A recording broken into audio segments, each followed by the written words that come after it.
అందరికీ నమస్కారం. ఈరోజు తెల్లవారుతూనే మనసును కలిచివేసే వార్త పెద్దలు ఈనాడు సంస్థల అధినేత శ్రీ చెరుకూరి రామోజీరావు గారి మహాభినిష్క్రమణం. నేనైతే ఆయనది మహాభినిష్క్రమణమే అని పిలుస్తా. ఏమిటి మహాభినిష్క్రమణం అంటే, జనరల్గా శ్రీకృష్ణుడు చనిపోయినప్పుడు మహాభినిష్క్రమణం అన్నారు.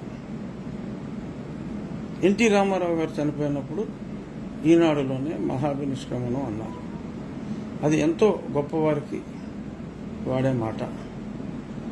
నాకు రామోజీరావు గారు అంటే అంతే అంతే అంతే ఇష్టం అనుకోండి, గౌరవం అనుకోండి, అభిమానం అనుకోండి, ఏదైనా అనుకున్నా అంత విశిష్ట వ్యక్తిని కలవటమే ఇంకా తీపి జ్ఞాపకం. ఒక 6 నెలల క్రితం నాకు ఆయన ఇంతకుముందు కొన్ని సందర్భాల్లో నిమిషం అరనిమిషం మాట్లాడుకున్నప్పటికీ 6 నెలల క్రితం నాకు ఒక అరగంట సమయం అని ఇచ్చి ఆ సమావేశం 2 గంటల పైగా వారితో మాట్లాడటం జరిగింది. వయసులో ఎంతో చిన్నవాడినైనా నన్ను కూడా మీరు అంటే, అయ్యా దయచేసి నన్ను అవమానించొద్దు, ఇలాంటి మహానుభావులు నన్ను మీరు అంటాం నేను భరించలేను అంటే వయసు బట్టి కాదు అని ఎంతగానో ఈ అరాచక పాలన పైన పోరాడుతూ ఈరోజు ఈ రాక్షస పాలన అంతమైంది అంటే అందులో సింహభాగం ఆయన ఈ ప్రభుత్వ అవినీతిని తూర్పాడ పట్టిన తీరే అని చెప్పుకోవటంలో ఎటువంటి అతిశయోక్తి లేదు. మరి అటువంటి ఆ మహానుభావులు నాకు సమయం ఇవ్వటమే కాకుండా వారి చిన్నతనం నుంచి ఎన్నో విషయాలు మా తాతగారితో ఆయనకెంతో, వారిద్దరూ పక్కపక్కనే ఫ్యాక్టరీలు పెట్టిన వాళ్ళు విజయవాడలో, ఆయనతో ఉన్న స్నేహాన్ని గుర్తు చేసుకుంటూ వారి చిన్నతనం నుంచి వారి లైఫ్లో మేజర్ ఈవెంట్స్ అన్నీ చెప్తూ, రాజకీయాల్లో కూడా ఆయన ప్రత్యక్షంగా లేనప్పటికీ కూడా మరి కొన్ని విషయాలు వారి వద్ద నుంచి తెలుసుకోవటం నిజంగా నా జీవితంలో ఆ 2 గంటల సమయం మరచిపోలేని సమయం అని చెప్పుకోవచ్చు. ప్రతి నిమిషం గుర్తుండిపోతుంది.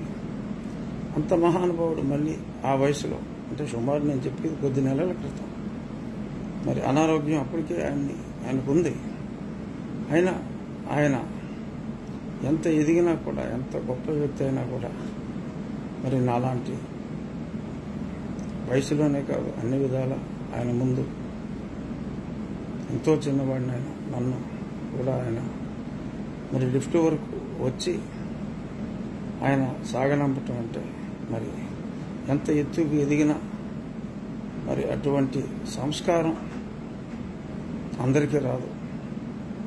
అది 100 ఒక్కరికి అటువంటి గొప్ప సంస్కారం ఉంటుంది.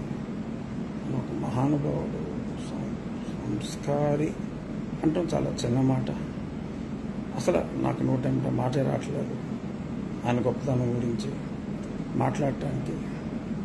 వారిని కలిసినప్పుడు మరి ఆయన ఒకటే పట్టుదల, ఈ రాష్ట్రానికి ఈ పట్టిన పీడ వదిలించాలి రాజుగారు, అదే పనిలో నేనున్నాను, అన్యాయం జరుగుతుంది, తెలుగు ప్రజలు దారుణంగా మోసపోయారు, వారికి ఈ విషయాలన్నీ చెప్పాలి అని చెప్పి ఆయన ఈ క్షణం కోసమే ఎదురు చూసి, మరి ఆ రోజు రిజల్ట్స్ వచ్చిన తర్వాత ఇంకా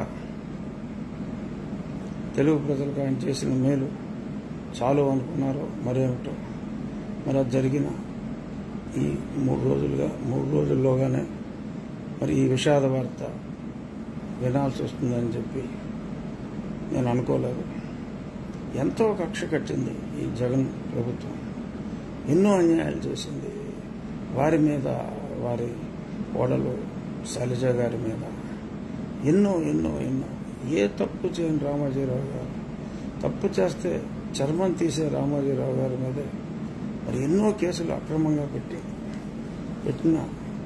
పెట్టినప్పటికీ కూడా ఆయన చలించక లొంగక ఎంత చెప్పుకున్నా రామోజీరావు గారి గురించి తక్కువే. ఆ మహానుభావుడి గురించి నేను మా అధినాయకుడు ఢిల్లీలో ఉన్నందువల్ల నేను కూడా ఢిల్లీకి రావడం జరిగింది. ఇప్పుడే మధ్యాహ్నం బయలుదేరి ఆ మహనీయుని ఆఖరి దర్శనం చేసుకుంటాను. పత్రికా రంగానికే కాదు, ఆయన నేను ఆశ్చర్యపోయిన విషయం, చావును ఎంత ఈజీగా పుట్టిన వాళ్ళందరూ పోవాల్సిందే. రామోజీ ఫిలిం సిటీలో ఆయన ఒక ప్రాంతాన్ని ఎప్పుడో ఎన్నో సంవత్సరాల క్రితమే ఎంపిక చేసి మరి ఆయన సమాధి ఎక్కడ ఉండాలి అనేది కూడా మరి బ్రతుకుండగా మనకు చావంటే భయం. ఆ చావుని గుర్తు చేసుకోం మనం ఎవరం. ఆ చావుని తెచ్చుకుంటే తప్పదు అని గుర్తు తెచ్చుకుంటే ఇన్ని అన్యాయాలు, ఇన్ని అరాచకాలు, ఇన్ని అధర్మాలు ఈ రాష్ట్రంలో కానీ ఈ దేశంలో కానీ ఉండవు. మరి ఆయన మహానుభావుడు, ఆయన సమాధి ప్రాంతాన్ని ఒక ఉద్యానవనంగా, ఆయనకు వృక్షాలంటే మహా ఇష్టం, సృష్టికి ప్రతి సృష్టిలాగా ఒక వ్యక్తి, మరి ఏ కంపెనీ కాకుండా ఒక వ్యక్తి రామోజీ ఫిలిం సిటీ లాంటి ఒక మహా ప్రతి సృష్టిని సృష్టించడం అనేది మామూలు విషయం కాదు.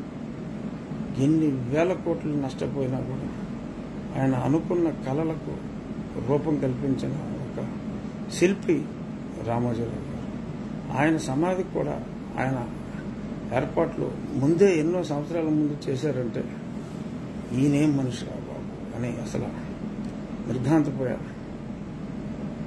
అటువంటి మహానుభావుడు ఈరోజు భౌతికంగా ఇక్కడ లేనప్పటికీ తప్పకుండా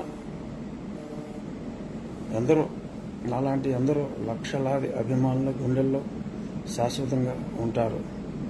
వారి లెగసీని వారి కుమారుడు కిరణ్ గారు, వారి కోడలు శ్రీమతి శైలజ కిరణ్ గారు క్యారీ చేయాలని, వారికి రామోజీరావు గారి మనోనిబ్బరం, ధైర్య సాహసాలు కూడా ఆ భగవంతుడు ప్రసాదించాలని కోరుకుంటూ అసలు నివాళితో పెద్దలు రామోజీరావు గారికి సాయంత్రంలోగా వారి పార్థివ దేహాన్ని దర్శనం చేసుకుంటాం.